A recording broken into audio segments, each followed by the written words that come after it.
What? I was given my needle by the master. Guess I'm just sentimental like that. Fine, if it means that much to you. She draws her needle and holds it up between thumb and index finger. Go on. Ever so gently touch the tip. Barely have you touched the needle's pinpoint surface when a thick droplet of blood wells up from your fingertip. Sharp little minx, isn't she? Sabine, this needle was forged in an altogether different world. It wasn't wrought upon a crude anvil hammered into shape with rough blows. No, it was cast with demon precision. It is absolutely priceless, and it's yours. The master's own words. And he was right. As an instrument of assassination, it's absolutely priceless. But one day soon, he'll find out just how much he overspent on his gifts for little old me. Just why this needle is a girl's best friend. One might say I'm a bit of a sucker for poetic justice. Ha! A tale of cloaks and daggers and daredevilry. Are you up for it? Wonderful.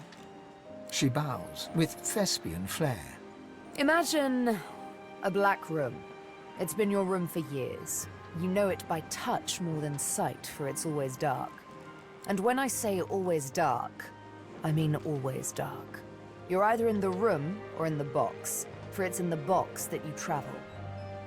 You're only let out at night, because you only hunt in the night, with the master's voice in your ears urging you on.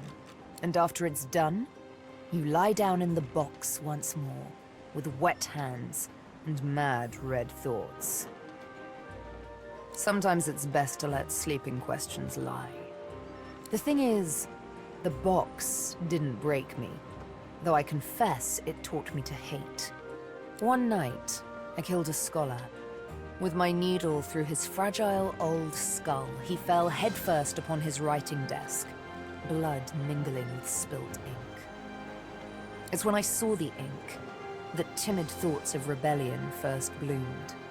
Back in my dark room, I dipped my needle that killed the scholar in his own ink, and engraved his name in my skin. I'd remember him.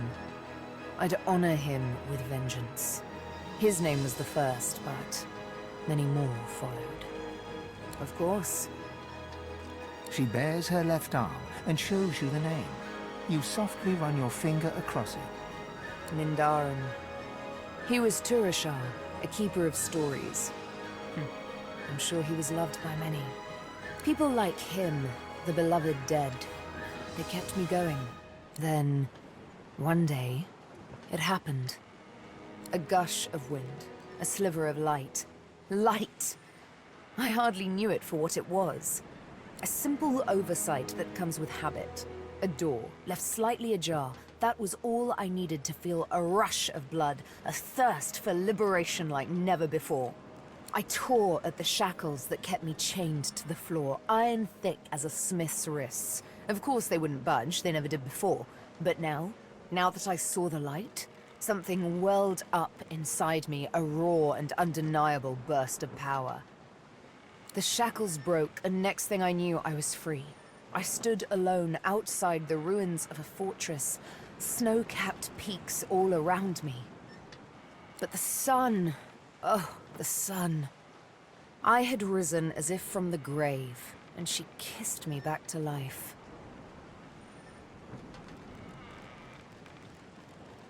Ain't over yet, honey.